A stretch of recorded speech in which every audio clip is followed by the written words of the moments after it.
This is what the Tijuana River Valley in South San Diego is supposed to look like. This is what it looks like in places where the rain has dragged in pollution from Tijuana, the valley's Mexican neighbor to the south. This unique estuary is the largest salt marsh in Southern California and is home to several endangered species of birds and plant life. For decades, it's been in serious trouble. Every time it rains, an avalanche of trash rushes in from Tijuana, catching on vegetation and piling several feet high. On bad days, you can't even walk into certain parts of the estuary because you'll be waist deep in sewage and trash. But here around me, you can see all this trash is plastics, tires, styrofoam that has come with stormwater in the Tijuana River. That's been trash that's been uncollected in the city of Tijuana, and it flows across with the wastewater on its way to the ocean. The Tijuana River is one of the most polluted rivers in the country, and when it rains, contaminated waters flood the river valley, leaving behind children's toys, car tires, and even dead dogs. Since the estuary is only about 5 feet above sea level, it's really easy for trash, sediment, and wastewater to come pouring down from the steep canyons on the other side of the border. These canyons are inhabited by thousands of squatters in Mexican neighborhoods called colonias that lack even the most basic infrastructure, and they're growing rapidly each year. Yeah, and the city of Tijuana has been growing faster than their infrastructure can keep up with the influx of people. Pues sí, estamos en quiebra todos ahorita. En quiebra con la situación que está ahorita, que nomás no. Sí, ahí no hay nada, no hay nada para que saques, tomes video y todo para que mires. During a visit to one of the main contributors to trash in the river valley, Los Arelas Canyon, a young resident named Rosa offered to show me firsthand the magnitude of the problem in her neighborhood. No tengo luz, no tengo drenaje, tengo agua, o sea, nos pusieron el agua porque mucha gente la pidió. Rosa said that everyone dumps their trash into ditches like these, and that when people go to the bathroom, they have to go on the ground. When it rains, everything gets carried down the canyon and into the river valley. Sometimes, even some of the houses on the edges of the canyon go tumbling down with the soil. The Tijuana River Valley is home to several ranchers, many of whom have been seriously impacted by the pollution problems coming in from Tijuana. During the rainy season, they have to close many of their trails because they get so plugged up with trash. The silt builds up, the trash builds up, the trails are completely obliterated, knocked down, and it costs a lot of money and a lot of effort to restore them every year. One rancher said he's still cleaning up his property from a flood in December, which left behind a refrigerator, an entire truck, and even a bowling ball. He said the river got so clogged up with trash that when the water finally came rushing through, it completely flooded his property and caused some of his horses to drown. Actually, there was 4 horses that was lost because one was pregnant and she was ready to foal and I lost that. So it's not just the river valley that suffers the consequences of pollution from Tijuana. It's the beaches in South San Diego too. During heavy storms, much of what gets into the river valley also makes its way out to the ocean. Imperial Beach, the southernmost beach in San Diego, gets the worst of it. Then it's one of the most polluted beaches I've ever seen. Like, it just turns chocolate brown water that stinks horribly, and I don't even want to think. I don't want to, even after it cleans up, I still don't want to surf for a week after that, because all the stuff that just is distributed in the sand and whatnot is probably there for a lot longer than that. It's dirty. It looks like a cesspool of death. That's what it looks like.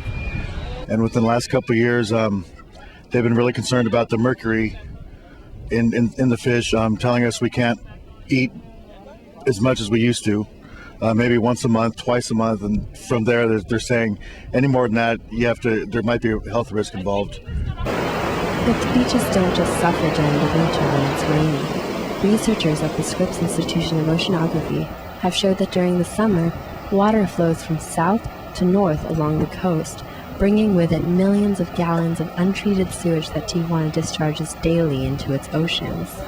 Most of the time, most of the closures are in the winter, but personally, I think the water is the dirtiest in the summer.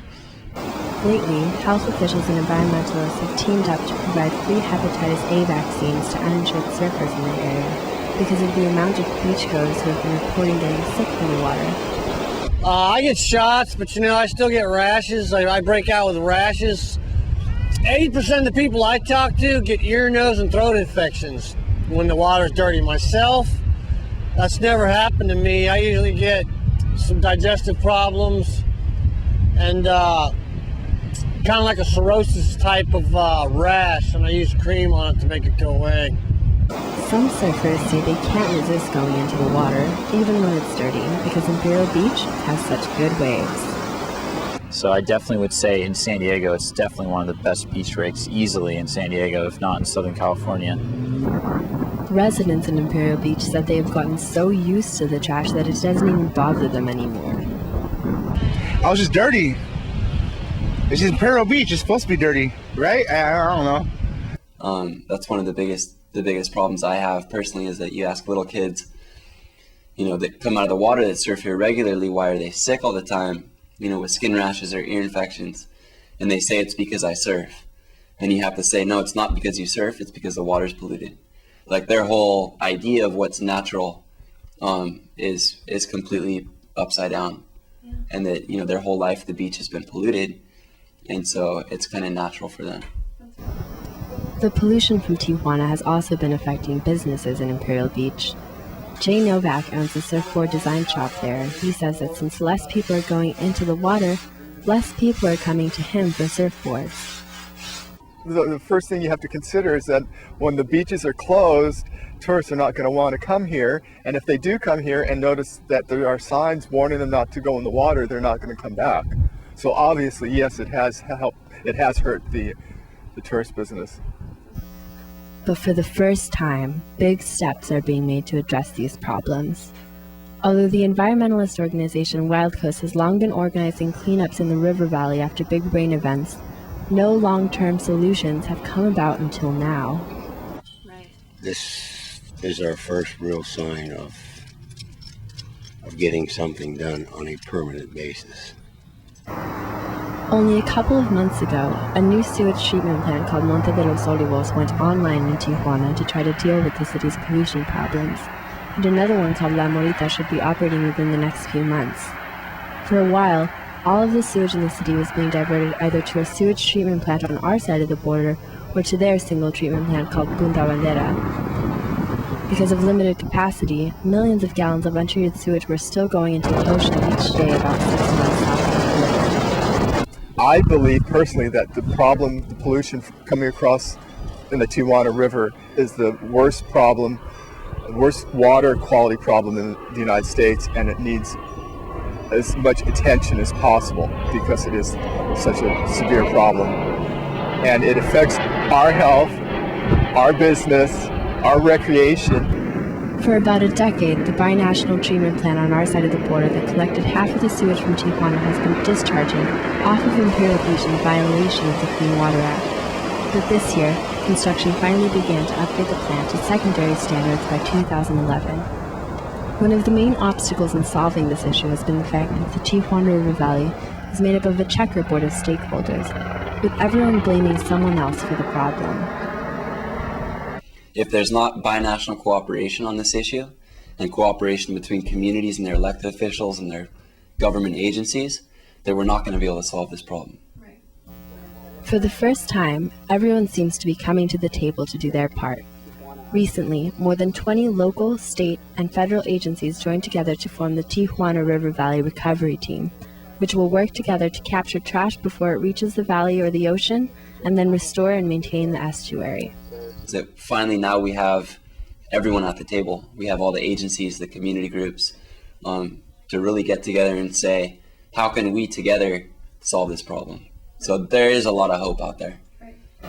Officials are recognizing that by improving one aspect of the problem, they can improve another in a sort of environmental domino effect. A decrease in the sewage and trash problems from Tijuana would result in an improvement for the estuary, which would also improve water quality off the coast. Ocean. So this system, the estuary, is like a kidney of nature where all this debris and wastewater gets filtered out and that allows for the ocean to get better water quality.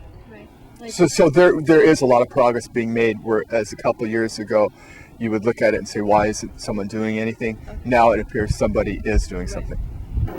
The environmental, health, and economic impacts of pollution from Tijuana are all interlinked.